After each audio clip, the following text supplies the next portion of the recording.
Le conte a ceci du lézard qu'on croit toujours l'avoir attrapé alors qu'il n'en reste jamais que la queue. Bonjour et bienvenue dans ce deuxième épisode de la saison 2 des contes de la queue du lézard.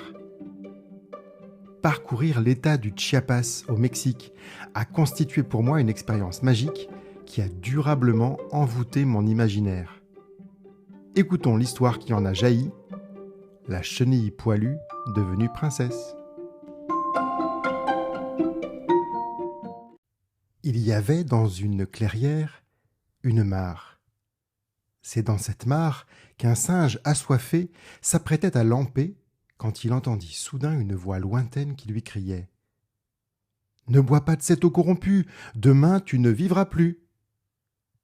Faisant mine de ne rien entendre, il tira sa langue sèche et pencha son corps au-dessus de l'eau. Mais la voix lointaine reprit de plus belle, comme plus proche cette fois-ci. « Ne bois pas de cette eau corrompue, demain tu ne vivras plus !» Alors le singe se releva, interdit, et regarda en direction du son de la voix.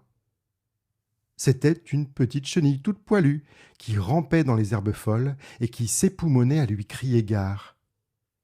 D'abord surpris de comprendre le langage des chenilles, le singe regarda autour de lui et découvrit les corps inanimés de singes congénères gisant dans leurs coliques.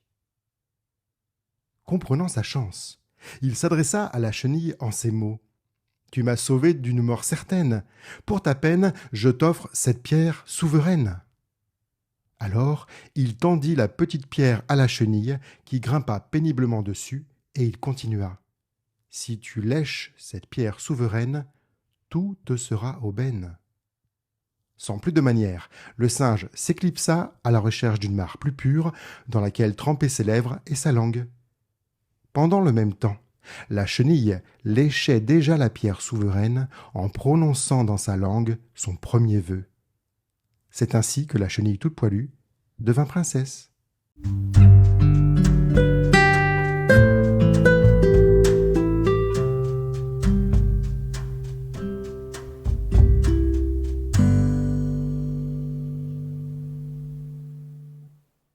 Mais tout n'était pas rose pour cette fraîche princesse. Elle avait beau lécher et lécher la pierre sèche, rien ne réussissait à lui ôter la laideur qui l'enveloppait. Sa langue sur la pierre lui avait certes permis d'obtenir un palais magnifique, une garde-robe et des domestiques à n'en plus finir. Mais aucune tentative de léchage ni même de succion de la pierre ne lui permettait de rayonner de beauté comme elle le souhaitait. Si bien qu'elle finit par douter que la pierre fût vraiment souveraine, et elle l'oublia dans une poche de son corset.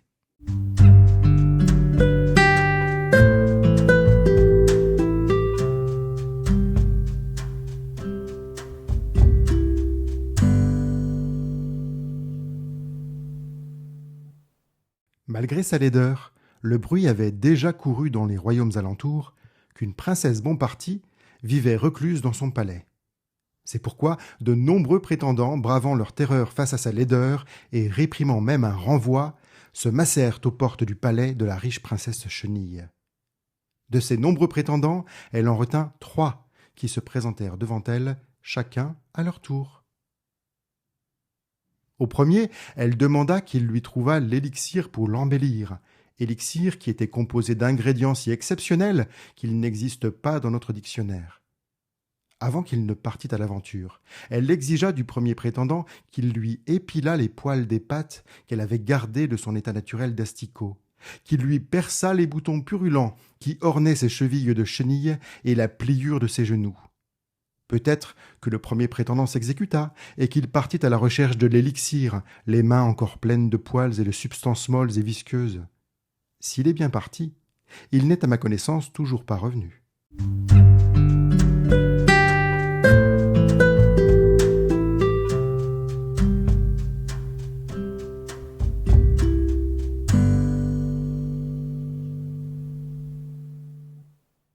Au deuxième prétendant, elle réclama qu'il lui massât les pieds avec les huiles et les onguents les plus délicats qui puissent exister.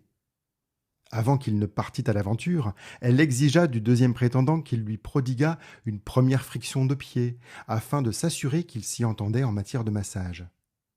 Peut-être que le deuxième prétendant s'exécuta et qu'il partit à la recherche des onguents les plus délicats et les plus rares, les mains encore endolories du premier massage des corps et des durillons de la princesse Chenille.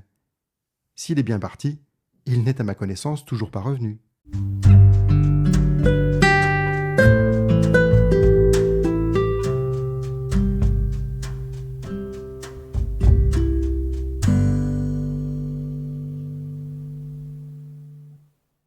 Au troisième prétendant, elle exigea qu'il lui rapportât 3 paires de chaussettes aux couleurs les plus rares.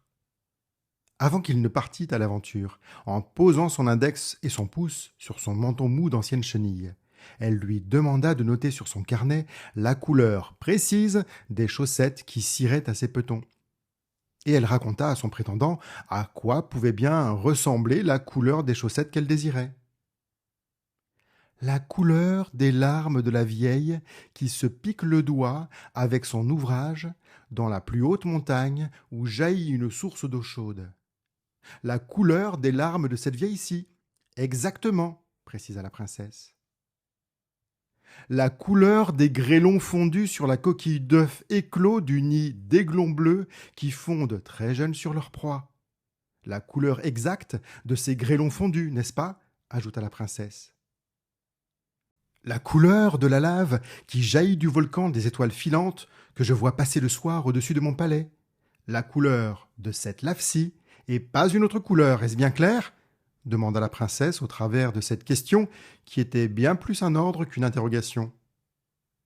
Peut-être que le troisième prétendant s'exécuta et qu'il partit à la recherche des chaussettes à la laine teinte aux couleurs les plus rares, les doigts encore tremblants de la saisie de cette chimérique liste que la princesse lui avait dictée.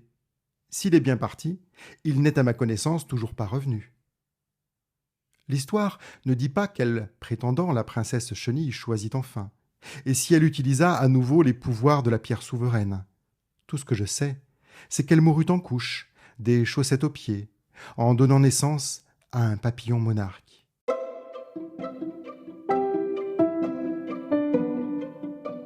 C'était La Chenille poilue devenue princesse, un conte écrit et lu par Wilfrid Merklen, inspiré par un voyage dans le Chiapas, au Mexique. Pour retrouver d'autres histoires inspirées par mes voyages, découvrez vite la saison 2 des Contes de la Queue du Lézard. Abonnez-vous à mon podcast sur laqueuedulézard.com, sur Spotify, Apple Podcasts, Deezer et ailleurs. À dans quelques jours pour le 3e épisode de la saison 2.